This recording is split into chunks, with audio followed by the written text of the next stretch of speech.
Jedni dodają ją do kawy, inni łykają w kapsułkach, a internet twierdzi, że działa na wszystko, od bólu stawów po starzenie. Kurkuma. Tylko jest jeden problem. Większość ludzi używa jej kompletnie bez sensu i nie ma z niej prawie żadnego efektu. Więc jak jest naprawdę? Czy to faktycznie jeden z najsilniejszych naturalnych środków przeciwzapalnych, czy raczej dobrze sprzedany mit? Zaraz pokażę Ci, co działa, a co jest marketingiem. Jeśli takie merytoryczne, oparte na biologii analizy są dla Ciebie wartościowe, zostaw subskrypcję. Ten kanał nie straszy, tłumaczy.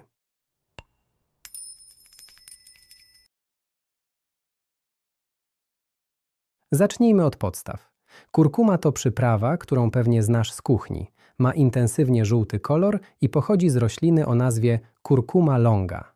Od setek lat była używana w medycynie tradycyjnej, szczególnie w Indiach i Chinach. I nie bez powodu, bo zawiera związek, który robi całą robotę. To kurkumina. I to właśnie ona odpowiada za większość właściwości, o których słyszysz. I tutaj robi się ciekawie. W badaniach laboratoryjnych kurkumina naprawdę wygląda imponująco. Działa przeciwzapalnie, pomaga redukować stres oksydacyjny i wpływa na różne mechanizmy w komórkach. Brzmi jak coś, co mogłoby pomagać przy wielu problemach zdrowotnych. I to jest powód, dla którego zrobiło się o niej tak głośno. Tylko że to wszystko działa świetnie w teorii i w warunkach laboratoryjnych.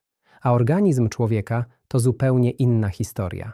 I tutaj dochodzimy do najważniejszego momentu. Bo kurkumina ma jedną ogromną wadę.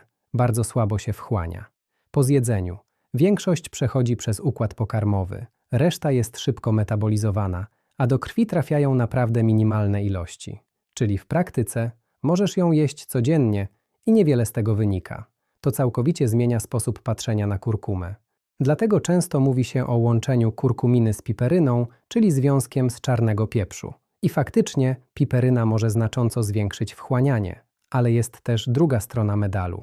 Piperyna wpływa na enzymy w wątrobie, które odpowiadają za metabolizm leków.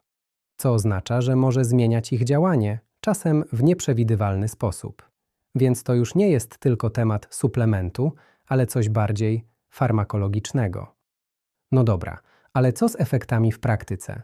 Badania na ludziach pokazują, że kurkumina może mieć działanie przeciwzapalne i może pomagać na przykład przy problemach ze stawami.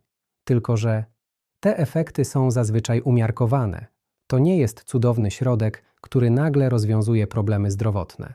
Raczej coś, co może delikatnie wspierać organizm w określonych warunkach. I tutaj pojawia się kilka popularnych mitów.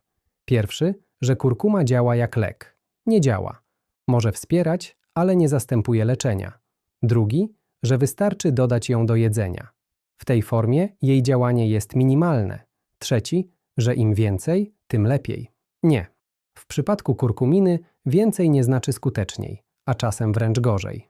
I jeszcze jedna ważna rzecz – bezpieczeństwo. Kurkuma i kurkumina nie są dla każdego. Mogą wpływać na układ pokarmowy, powodować dyskomfort, a przede wszystkim wchodzić w interakcję z lekami. Szczególnie jeśli są przyjmowane w większych dawkach lub z piperyną. Dlatego to nie jest coś, co warto brać bez zastanowienia. Więc jak jest naprawdę? Kurkuma ma realny potencjał biologiczny, ale jej największym problemem jest wchłanianie. Efekty są raczej umiarkowane, a marketing często wyprzedza fakty. I to jest klucz, który warto zapamiętać.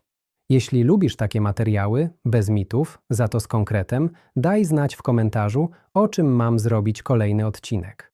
A jeśli znasz kogoś, kto łyka kurkumę na wszystko, podeślij mu ten film, może oszczędzisz mu rozczarowania. Do zobaczenia w kolejnym odcinku.